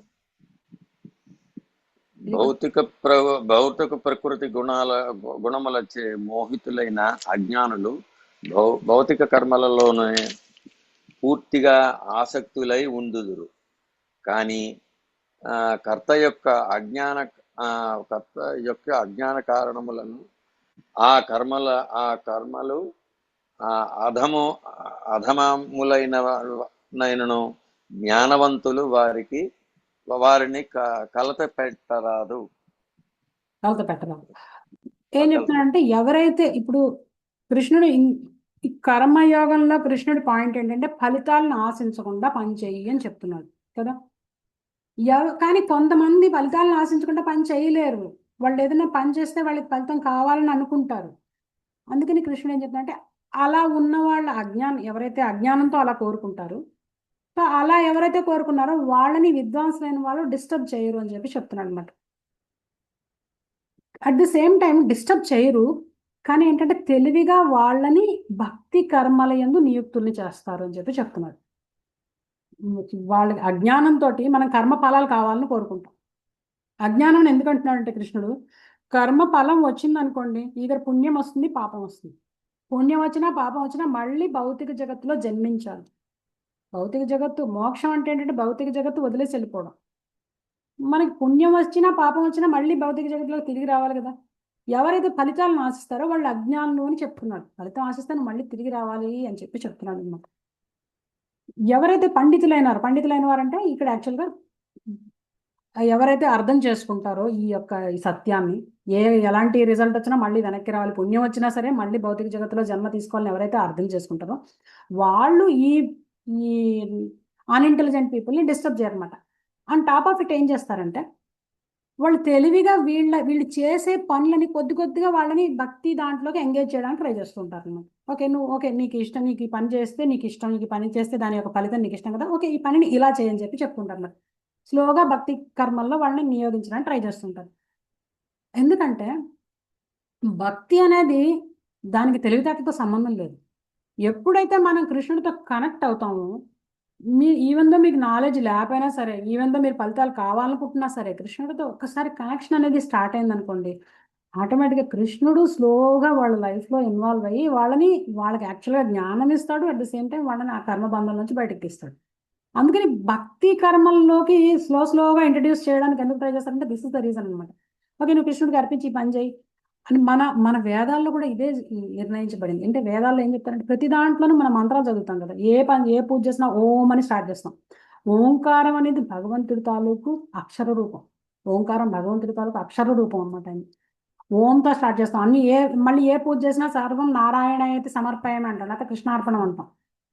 తెలియకుండా చేసిన ఈవెన్ మన ఫలితాన్ని ఆశించి పనిచేసినా సరే సర్వం కృష్ణార్పణం అనేసరికి ఏంటంటే కృష్ణుడు దాన్ని యాక్చువల్గా స్వీకరిస్తాడు. స్వీకరించి మనకి స్లోగా జ్ఞానం ఇవ్వడం మొదలవుతాడు లోపల నుంచే. యాక్చువల్గా ఎందుకంటే భగవంతుడు లోపలే ఉంటాడు కదా, స్లోగా మనని ఈ సంసార చక్రం నుంచి బయటకు తీయడానికి కావాల్సిన జ్ఞానం ఇచ్చి మళ్ళీ బయటకు లాగుతుంటాడు.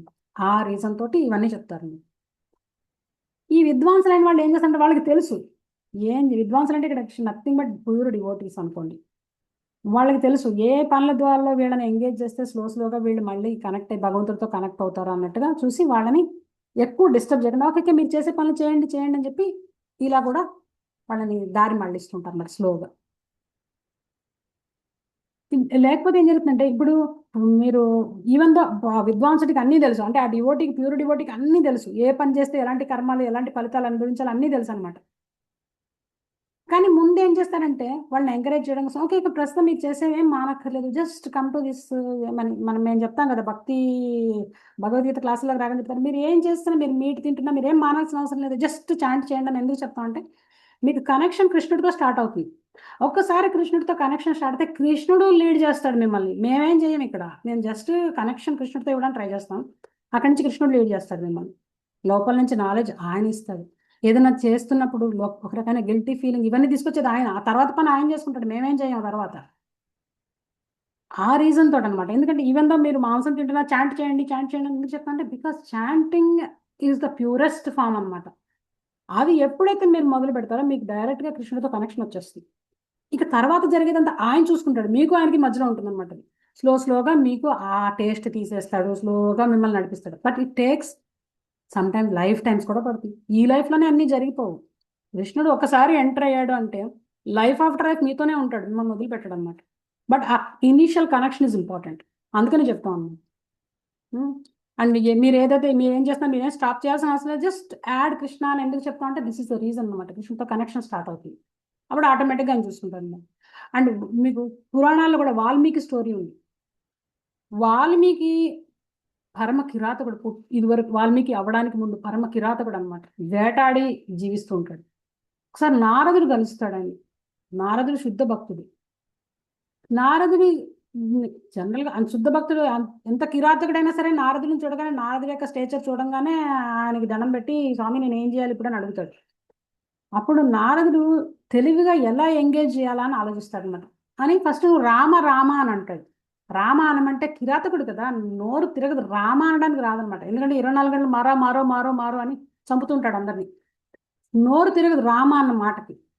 అప్పుడు నారదుడు ఆలోచించి ఓకే నువ్వు పంచి మరా అను, తర్వాత అది స్లోగా మరా కాస్త రామ అయిపోతుంది.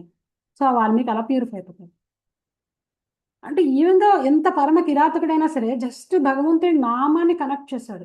ఈవెన్ రివర్స్ వేలో కనెక్ట్ చేసినా సరే అది ప్రాపర్ వేలో అయిపోయింది, ప్యూరిఫై అయిపోయింది. అది పవర్ అనమాట. సో భక్తులకి తెలుసు ఎలా ఎంగేజ్ చేసి ఎలా కనెక్ట్ చేయాలి భగవంతుడితో అని చెప్పి వాళ్ళు ఆలోచిస్తారు. అంతే ఒకటేసారి అంతా ఇచ్చేయలేరు, వాళ్ళు ఎంత తీసుకోగలుగుతారో అంత స్లోగా చిన్న స్టెప్స్ ద్వారా వాళ్ళని భగవంతుడి దగ్గర చేయడానికి ట్రై చేస్తారు అనమాట. అది వాళ్ళు చేసే పని. ఓకే, ఈ 2 శ్లోకాలు 26, 29 శ్లోకాలు అర్థం ఉందన్నమాట. వాళ్ళని డిస్టర్బ్ చేయరు, అట్ ద సేమ్ టైం వాళ్ళని తెలివిగా వాళ్ళని ఎంగేజ్ చేయడానికి ట్రై చేస్తారు అనమాట. వాళ్ళు విద్వాంసులైన వారు, పామరులైన వాళ్ళని అని చెప్పి చెప్తున్నారు. ఓకే, ఇప్పుడు నెక్స్ట్ ఇంకా కొంచెం టైం ఉంది కదా, ఇంకా 27, 28, 30 ఫినిష్ చేసేద్దాం. 27 చదువుతున్నా. ఇది ఇంపార్టెంట్ శ్లోకం, ఇది కూడా చాలా ఇంపార్టెంట్ శ్లోకం. ప్రకృతే క్రియమాణాని గుణై కర్మాణి సర్వసః అహంకార విమూఢాత్మా కర్తాహం ఇది మన్యతే. చదవండి. విద్యా అహంకారముచే పరవశుడగు జీవాత్మ వాస్తవముగా ప్రకృతి త్రిగుణములచే నిర్వహింపబడు కర్మలకు తనను కర్తగా భావించును. Thank you. ఇప్పుడు ఇప్పుడు ఇంతకు ముందు దాకా కృష్ణ ఇప్పుడు ఫలితం మీద ఆసక్తి లేకుండా పనిచేయని చెప్తున్నాడు కదా. ఫలితం మీద జనరల్గా ఎందుకని ఆసక్తి ఉంటుంది అంటే జనాలందరూ ఏమనుకుంటారంటే నేను చేస్తున్నా అనుకుంటారు. ఎప్పుడైతే మనం ఒక పని చేస్తున్నామో నేను చేస్తున్నాననే భావం వస్తుందన్నమాట. ఎప్పుడైతే నేను చేస్తున్నాననే భావం వస్తుందో ఆటోమేటిక్గా ఇది నాది అనే ఫీలింగ్ వస్తుంది అన్నమాట. నేను అనే ఫీలింగ్ రాగానే నాది అనే ఫీలింగ్ వస్తుంది. కృష్ణ ఏం చెప్పంటే ఎవరైతే ఇప్పుడు ప్రకృతే క్రియమాణాన్ని గుణై కర్మాణి సర్వస అంటే మన యొక్క అహంకారంతో మనం అనుకుంటాం. అహంకారం అంటే నేను నాది అనే భావమే అహంకారం. ఈ అహంకారం వల్ల ఏంటంటే ఏ పని చేస్తున్నా నేనే చేస్తున్నాను ఫీలింగ్ వస్తుంది మనకు. కానీ యాక్చువల్గా జరిగేది ఏంటి అంటే త్రిగుణాలు జరిపిస్తున్నాయి ఈ పనులన్నీ అని చెప్తున్నాను అన్నమాట. త్రిగుణాల ద్వారా పనులు అవుతున్నాయి, నువ్వు కాదు పనిచేసేవాడు యాక్చువల్ డ్యూర్ త్రిగుణాలు అని చెప్తున్నాడు. ఇంకా ఇదే కాదు, ఈ త్రిగుణాలు ఒకటే కాదు, ముగ్గురు డూవర్స్, ప్రతి పనికి ముగ్గురు కర్తలు ఉంటారని చెప్పి 5వ అధ్యాయంలో చెప్తారు అనమాట. అంటే ఫస్ట్ కర్త ఎవరంటే మనమే, ఒక కర్త మనం. ఏదైనా కోరిక కోరుకుంటాం, ఒక పని చేయాలనుకుంటాం, ఒక కోరిక కోరుతాం, ఇది కావాలి అనుకుంటాం. భగవంతుడు దాన్ని మనకి శాంక్షన్ చేస్తాడు. ఆయన సెకండ్ డూర్ అన్నారు, శాంక్షన్ చేస్తాడు. ప్రకృతి మనకి దాన్ని ఫెసిలిటేట్ చేస్తుంది, అంటే దానికి మనకి అది మన చేత అయ్యేలా చేస్తుంది అనమాట. ఎగ్జాంపుల్ ఏంటంటే ఇప్పుడు మీరు ఏదన్నా ఒకటి తినాలి అనుకున్నారు, కోరిక కలిగింది అంటే ఇక్కడ భగవంతుడు ఎలా శాంక్షన్ చేశాడు నన్ను అలా అడిగితే ఆయన ఇచ్చాడు మనకు. ప్రకృతిలో ఇవన్నీ ఇచ్చింది ఆయన, ఈ పళ్ళు కూరలు అన్నీ ఇచ్చింది ఆయన. తినాలనే కోరిక కలిగింది, భగవంతుడు శాంక్షన్ చేశాడు. సో అన్నీ మనకి పళ్ళ రూపంలో, వెజిటబుల్స్ రూపంలో, ధాన్య రూపంలో అన్నీ అవైలబుల్గా ఉన్నాయి. అవి ఎక్కడి నుంచి వచ్చాయంటే ప్రకృతిలోంచి వచ్చాయన్నమాట. ప్రకృతి ద్వారా భగవంతుడు శాంక్షన్ చేసి ప్రకృతి ద్వారా అవన్నీ మన ముందుకు తీసుకొచ్చాడు. సో మనకి తినాలని కోరిక కలిగింది, భగవంతుడు శాంక్షన్ చేశాడు, ప్రకృతి తీర్చింది. దీన్ని ఇంకా ఎన్నో ఎగ్జాంపుల్స్ చెప్పుకోవచ్చు. అంటే మన కోరిక ఫస్ట్ రీజన్ అనమాట, భగవంతుడు శాంక్షన్ చేయడానికి, తర్వాత ప్రకృతి ఫెసిలిటేట్ చేయడానికి. మన కోరిక ఇస్ ద ఫస్ట్ రూట్ అనమాట. ఇది ఫస్ట్ కాబట్టి కర్మ ఏదైతే వస్తుందో ఫస్ట్ మనకే వస్తుంది అన్నమాట. వాళ్ళిద్దరూ కర్మలోకి రారు, ఈ ప్రకృతి భగవంతుడు రెండు కర్మలోకి రావడం. మనం కోరుకుంటాం కాబట్టి వాళ్ళు చేస్తున్నారు, అందుకని మొత్తం ఫలితం అంతా మనకు వస్తుంది ఏ పని చేస్తున్నా సరే. ఈవెన్ దో వాళ్ళిద్దరూ కూడా కర్తల్లో కౌంట్ అయినప్పటికీ కూడా మనం యాక్చువల్ మెయిన్ కర్త మనమే అవుతాం అన్నమాట. ఈ కర్మయోగ సెక్షన్ అంతా ఇలానే కొంచెం కాంప్లికేటెడ్గానే ఉంటుంది, but please bear with me. ఇక్కడ కృష్ణుడి పాయింట్ ఏంటంటే ఎవరైతే నేను చేస్తున్నానని భావనలో ఉంటారో వాళ్ళు ఫలితాన్ని ఆశిస్తారు అని చెప్పి చెప్తున్నారు. ఇక్కడ ఇంకా ఏంటంటే మనం అందరం అనుకుంటాం నాకు ఏదో స్కిల్ ఉంది, నేను ఈ పని నేను చేసినట్టు ఎవరు చేయలేరని అనుకుంటాం కదా. బట్ అవన్నీ యాక్చువల్గా ఏంటంటే భగవంతుడి యొక్క వరప్రసాదం మనకు. అవన్నీ ఎప్పుడు never feel proud of anything. మీకు ఏదన్నా ఒక టాలెంట్ ఉంది అంటే ఆ టాలెంట్ మీకు భగవంతుడు ఇచ్చిందని భావించండి. మీ ఓన్గా మీకు ఏది లేదు, అన్నీ ఆయన ఇచ్చాడు. అండ్ ఏ పని చేసినా మనం ఈ కాళ్ళు చేతులు వీటితో చేస్తాం, మన బ్రెయిన్ యూజ్ చేసి చేస్తాం. ఇవన్నీ కూడా ప్రకృతి మనకి ఇచ్చింది, ఈ దేహమే ప్రకృతి ఇచ్చింది మనకి. భగవంతుడు శాంక్షన్ చేస్తే ప్రకృతి ఇచ్చింది. సో మనం ఇండివిజువల్గా ఇది నా టాలెంట్, ఇది నా గొప్పతనం అనుకున్నాం అంటే మనం పప్పులో కాలేసినట్టు. అందుకనే కృష్ణుడు ఎంత క్లియర్గా చెప్పాడు, నిత్యాహంకారమిచ్చే మోహపరవశుడు జీవాత్మ వాస్తవంగా ప్రకృతి త్రిగుణమిచ్చే నిర్వహింపబడు కర్మలకు తనను కర్తగా భావిస్తాడని చెప్తున్నాడు. మనం ఈ చేతులతో ఈ కాళ్ళతో ఏ పని చేసినా సరే, ఈ బ్రెయిన్ యూజ్ చేసి ఏ పని చేసినా సరే, అదంతా మనకి ప్రకృతి ఇచ్చింది, భగవంతుడి శాంక్షన్ ద్వారా ఇచ్చింది అని అర్థం చేసుకుంటే we will never feel proud of anything. మనం చేసే ప్రతిదానికి మనకి గర్వం రాదన్నమాట, ప్రాపర్ కాన్షియస్నెస్లో ఉంటాం అన్నమాట. అది చెప్పేది ఇప్పుడు కృష్ణుడు. ఓకే, 28 శ్లోకం చూద్దాం. 28 శ్లోకం 38. తత్వవిత్తు మహాబాహో గుణకర్మ విభాగయో గుణాగుణేషు వర్తంత ఇది మత్వాన సజ్జతే. ఓ మహాబాహో, పరతత్వ జ్ఞానంలో ఉన్నవాడు భక్తియుత కర్మకు కామ్యకర్మకు ఉన్నట్టి భేదాలను చక్కగా తెలుసుకొని ఇంద్రియాలలోనూ ఇంద్రియ భోగంలోనూ నెలకొనడు. బేసిక్గా డిఫరెన్స్ ఎవరైతే అజ్ఞానంలో ఉండి తనే పని చేస్తున్నాను అనుకుంటాడో వాడికి, ఎవరైతే జ్ఞానంతో ఉండి నేను కాదు పనిచేసేది ప్రకృతి ఇచ్చిన ఈ ఇంద్రియాలు ద్వారా పని జరుగుతోంది అని ఎవరైతే అనుకుంటారో వీళ్ళిద్దరికి డిఫరెన్స్ చెప్తారు అనమాట. ఒకళ్ళేమో నేనే చేస్తున్నాను అంటారు, రెండో వాళ్ళు యాక్చువల్ నాలెడ్జ్లో సిచ్యువేట్ అయి ఉంటారు, నేను చేయట్లేదు ప్రకృతి ఇచ్చిన ఈ దేహంతో ఈ పనులన్నీ జరుగుతున్నాయని అనుకుంటాడు. వాళ్ళకి ఏంటంటే వాళ్ళకి ఒకటే ఒక టాలెంట్ ఏంటంటే ఏ పనినైనా సరే వాళ్ళు చేస్తున్న ఏ పనినైనా సరే భక్తియుతమైన పని కింద దాన్ని కన్వర్ట్ చేయగలుగుతారు. వాళ్ళకున్న తెలివితేటలు ఎవరైతే విద్వాంసులు అంటే డివోటీస్ ఉంటారో, ప్యూర్ డివోటీస్, వాళ్ళకి చేసే ప్రతి పనిని భగవదర్పణంగా చేయడం అలవాటు అయిపోతుంది అనమాట. వాళ్ళకున్న టాలెంట్ అది. నేను చేస్తున్నాను అనుకోరు వాళ్ళు. వాళ్ళు చేసే ప్రతి పని ఆయన కోసం చేసిస్తారు అన్నమాట. అంటే బెటర్గా యూజ్ చేసుకుంటారు. బ్యాడ్ బార్గెన్ని బెస్ట్ యూజ్ చేసుకుంటారు అన్నమాట. చిన్న చిన్న ఎగ్జాంపుల్, స్నానం చేయడం అందరూ చేస్తారు. మామూలుగా ఎంతో అటాచ్డ్గా ఉండేవాళ్ళు భౌతిక జగత్తులో వాళ్ళు చేస్తారు. ఈ డిటాచ్డ్ పీపుల్ కూడా చేస్తారు. ఆ చిన్న స్నానం చేసేది ఏ కాన్షియస్నెస్తో చేస్తున్నారు దాని మీద వాళ్ళు ఏ విధమైన మూడ్లో ఉన్నదో అని అర్థమవుతుంది. స్నానం చేసేది నీ నీ బాడీ ప్లెజెంట్గా ఫీల్ అవడం కోసం చేస్తున్నావా, లేకపోతే భగవంతుడి సేవ కోసం ప్యూర్గా ఉండాలని చేస్తున్నావా అనే దాని మీద డిపెండ్ అవుతుంది. అది ఓకే. నెక్స్ట్ లాస్ట్ శ్లోకం, ఇది చాలా ఇంపార్టెంట్ శ్లోకం, కర్మయోగంలో క్రక్స్ అనమాట ఇది. ఓకే, లాస్ట్ కృష్ణుడు ఏం చెప్తున్నాడు, అల్టిమేట్ థింగ్ అనమాట. మై సర్వాణి కర్మాణి సన్యస్యాధ్యాత్మ చేతస నిరాశీ నిర్మమో భూత్వా యుద్ధస్వ విగత జ్వర. ఒక 5 minutes అయిపోతుంది. అందుచే ఓ అర్జున, నన్ను గూర్చిన పరిపూర్ణ జ్ఞానముతో లాభాపేక్ష మరియు మమత్వం లేకుండా నీ కర్మలన్నిటినీ నాకు సమర్పించి అలసత్వమును వీడి యుద్ధము చేయుము. Thank you. So this is కర్మయోగంలో ఫైనల్ టచ్ అనమాట, కృష్ణుడు టచ్.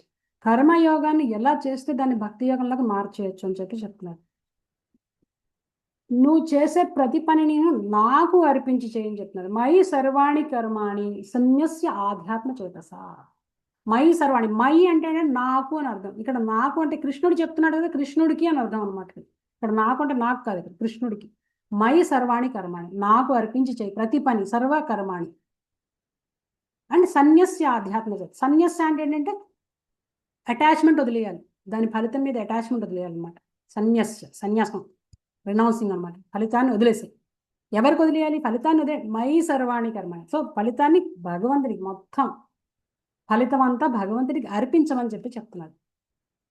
కర్మయోగం అంటే ఏంటంటే పని చేయడం, డిటాచ్మెంట్తో పనిచేయడం. అంటే ఏంటంటే ఫలాపేక్ష లేకుండా పనిచేయడం కర్మయోగం అంటే. భక్తి యోగం అంటే ఏంటంటే ప్రేమతో, భగవంతుడి మీద ప్రేమతో పనిచేయడం. ఫలాపేక్ష లేకుండా పనిచేయడం, భక్తితో పనిచేయడం. అంటే వర్క్ విత్ డిటాచ్మెంట్ అంటే కర్మయోగం, వర్క్ విత్ డివోషన్ అంటే భక్తి యోగం. చిన్న లైన్ అంతే. ఈ ఫలాపేక్ష లేకుండా పనిచేసినా కూడా భగవంతుడికి అర్పించేస్తే, చేసిన ఫలితాన్ని అంటే పనిని భగవంతుడికి అర్పించి చేసాం అనుకోండి, ఎవ్రీథింగ్ గోస్ టు కృష్ణుడి అకౌంట్ అనమాట. మనకేం రాదు, ఆయన చూసుకుంటాడు. మనకేం కావాలో చూసుకుంటాడనే ధీమాతో కాదు, ఆయన మీద ప్రేమతో ఇచ్చేయాలన్నమాట. అది చిన్న తేడా. ప్రేమకి డ్యూటీ మైండెడ్నెస్కి ఉన్న డిఫరెన్స్ అనమాట. Doing as a matter of duty వేరు, డూయింగ్ విత్ డివోషన్ వేరు. కృష్ణుడు చెప్పేది మై సర్వాణి కర్మాణి ఈజ్ డూయింగ్ విత్ డివోషన్ గురించి చెప్తున్నాడు. భక్తితో చేయని చెప్పి చెప్తున్నాడు. ఫలితాన్ని వదిలేయి నాకు వదిలేసే భక్తితో అని చెప్పి చెప్తున్నాడు అనమాట. ఇది క్రక్స్ అనమాట. అది కూడా నిరాశి అంటున్నాడు. నిరాశి అంటే ఏంటంటే ఏ విధమైన డిజైర్స్, ఇంకా ఏ విధమైన సెల్ఫిష్ డిజైర్స్ లేకుండా, కృష్ణుడు చూసుకుంటాడులే నా సంగతి, ఇట్లా కాదు. సెల్ఫిష్ డిజైర్స్ ఏం వద్దు ఇంకా దాని కాదు. అండ్ నిర్మమ, నిరాశి నిర్మమో భూత్వం అన్నట్టు కదా. నిర్మమ అంటే ఏంటంటే నో అటాచ్మెంట్, నో మమత్వం, నో అటాచ్మెంట్ అనమాట. అండ్ యుద్ధస్వ విగత జ్వర. విగత జ్వరం అంటే ఏంటంటే లేజినెస్ అనమాట, అలసత్వం, లేజినెస్. మామూలు జ్వరం అంటే మనకి ఒళ్ళు వేడెక్కి వచ్చే జ్వరం కాదు, ఇది మెంటల్ జ్వరం అనమాట, మానసిక జ్వరం. ఈ మానసిక జ్వరం ఏం చేస్తుందంటే ఫలితాన్ని ఆశించకుండా పనిచేయమన్నాడు, డ్యూటీ కాబట్టి పని చేయాలి అనేసరికి ఏంటంటే మనకు ఒక రకమైన అలసత్వం వచ్చేస్తుంది, ఒక లేజినెస్ వస్తుంది. పని చేయాలా ఇప్పుడు, ఫలితం ఎలాగ రాదు, ఏంటి రాని దానికి చేసేది ఏంటి అన్న ఫీలింగ్ వస్తుంది. ఒక రకమైన లేజినెస్ వస్తుంది అనమాట. దాన్ని వదిలేయని చెప్పి చెప్తున్నాడు. ఆ లేజినెస్ తమోగుణం వల్ల వస్తుంది అనమాట. ఆ తమోగుణాన్ని వదిలే అన్నాడు. తర్వాత పని చెయ్యి అని చెప్తున్నాడు. యాక్టివిటీ అంటే రజోగుణం అనమాట. అండ్ తర్వాత డిటాచ్మెంట్తో పని చేయంటున్నాడు, అది సత్వగుణం. లేజినెస్ వదలాలంటే తమోగుణం వదిలేయాలి, పని చేయాలి అంటే రజోగుణంతో పని చేయాలి. అండ్ రజోగుణం నుంచి కూడా బయటికి రావాలి. అట్ ద సేమ్ టైం మమత్వం అంటే అటాచ్మెంట్ ఉండకూడదు. అటాచ్మెంట్ అంటే రజోగుణం వల్ల అటాచ్మెంట్ వస్తుంది, రజోగుణం కూడా వదిలే అన్నాడు. తర్వాత డిటాచ్మెంట్తో పనిచేయాలి. ఆ డిటాచ్మెంట్ అంటే సత్వగుణం. ఫైనల్గా సత్వగుణం కూడా వదిలేయాలి. అంటే మై సర్వాణి కర్మాణి, కృష్ణుడికి అంతా అర్పించేయాలి. అప్పుడు ఏంటంటే మనం నిర్గుణంలోకి వెళ్తాం. మొత్తం 3 గుణాలు దాటి నిర్గుణత్వం వస్తుందన్నమాట. ఏది ఆశ ఉండదు, మోహం ఉండదు అనమాట. అన్ని భగవంతుడికి అర్పించేస్తాం. సో భగవంతుడికి అర్పించడం అనేది కీలకం అనమాట. పని చేయడం, ఫలితాన్ని ఆశించకపోవడం ఇస్ డిఫరెంట్ ఆస్పెక్ట్. భగవంతుడికి అర్పించడం అనేది కంప్లీట్గా ఎంటైర్లీ డిఫరెంట్ థింగ్ అనమాట. అది ఈ కర్మయోగాన్ని భక్తి యోగం కింద మార్చేస్తుంది. Simple act. ఒక చిన్న ఎగ్జాంపుల్. తల్లి తన బిడ్డకి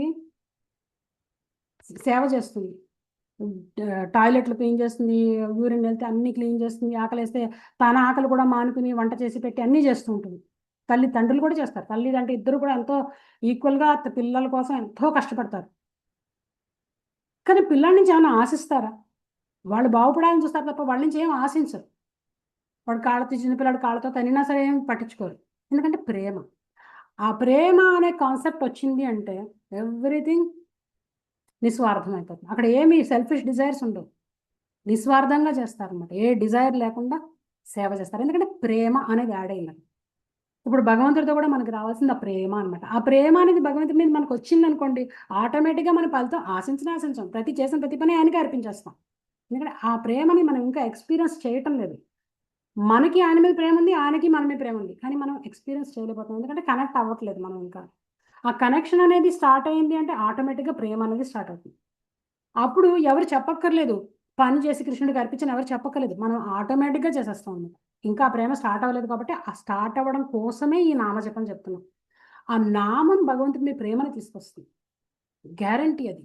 ఎందుకంటే అందుకనే కృష్ణుడు చెప్పాడు, నువ్వు నా నామని చెప్పించు, నీకు నా మీద ప్రేమ లేదు, నేను ఇప్పిస్తాను నీకు అని చెప్తున్నాను. మన ప్రేమ ఒక వంతు అయితే భగవంతుడి ప్రేమ ఇంకా మిలియన్స్ ఆఫ్ టైమ్స్ అనమాట మన దానికన్నా. ఒక్కసారి మనం ఆయనకి ప్రేమతో అర్పించడం మొదలెడితే ఆయన ఎలా రెసిప్రొకేట్ చేస్తాడనేది మన ఊహకి కూడా ఉండదు. కృష్ణుడు చెప్పాడు, ఆమె భక్త పరాధీన అంటాడు. ఆయన భక్తుల అధీనంలో ఉంటాడట. అంత భక్తి మనం చేయగల కెపాసిటీ మనకు ఉంది, కానీ మనం ఒక స్టెప్ తీసుకోవడానికి కూడా భయపడుతున్నాం. అది ప్రాబ్లం.